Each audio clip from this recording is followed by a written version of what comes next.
Photo, Garou, qui est sa compagne Stéphanie, l'ancien coach de The Voice, présente le 21 juin avec Laurie Tillman la fête de la musique 2018, tous à Nice.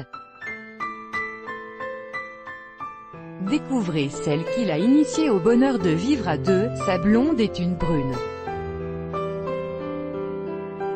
Évidemment, de ce côté-ci de l'Atlantique, la phrase prête à sourire. Au Canada, par contre, une « blonde » est le terme usuel pour désigner une fiancée. Peu importe donc la couleur de cheveux de Stéphanie Fournier. Ce sculptural mannequin canadien mesurant 1,78 m, recrue de l'agence Crystal Model Management, partage bien depuis 7 ans la vie du chanteur Garou. Aussi discrète que belle, la jeune femme n'apparaît que très rarement aux côtés de l'artiste. La première apparition du couple remonte au mois d'avril 2013. Paris célèbre l'avant-première du film Iron Man 3. Séparé de la chanteuse Laurie depuis 3 ans, Garou se sent lui aussi l'audace d'un super-héros ce soir-là. Un temps échaudé par la médiatisation de son histoire avec l'idole des cours de récré, il ose envelopper Stéphanie de ses bras, devant les photographes. Depuis, peu d'effusions en public qui feraient le bonheur des gazettes. Les amoureux du Nouveau Monde préfèrent se cacher dans leur appartement du 8e arrondissement parisien pour vivre heureux. Tout juste les aperçoit-on de temps en temps au Manco, restaurant péruvien de l'avenue Montaigne dans lequel Garou a départ.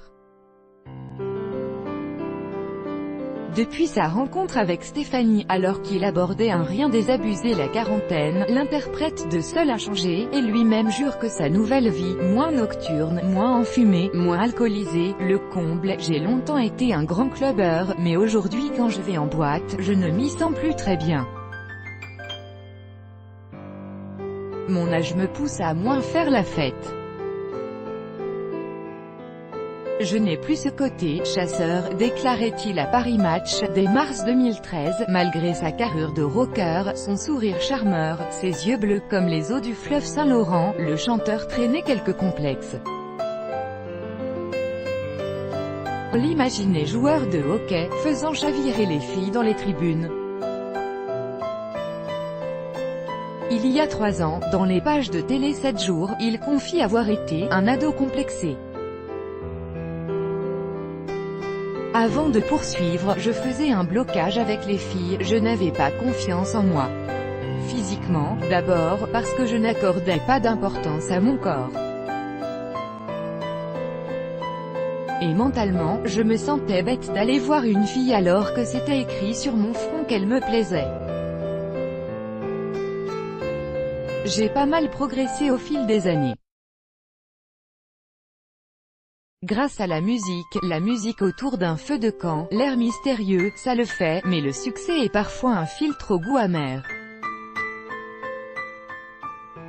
Repéré par Luc Plamondon et Richard Cocciante qui lui offrent le rôle de Quasimodo dans Notre-Dame de Paris, en 1998, puis produit par René Angélil, l'époux de Céline Dion, Garou devient une superstar.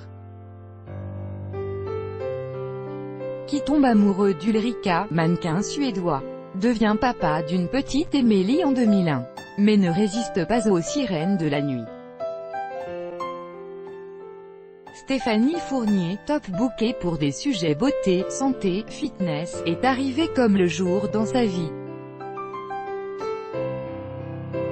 Garou l'a dit, très excessive elle aussi, mais uniquement en amour, avant de concéder, elle me calme beaucoup, heureusement qu'elle est là. En début d'année, le chanteur n'excluait pas de devenir un nouveau papa, auprès de nos confrères de Télé Loisirs.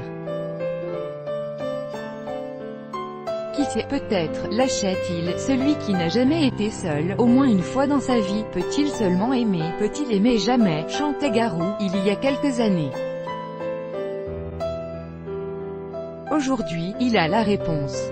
Elle s'appelle Stéphanie.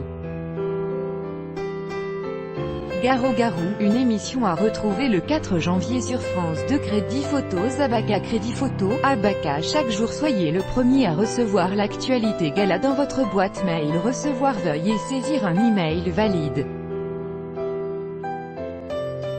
Vous devez accepter les conditions générales d'utilisation du site.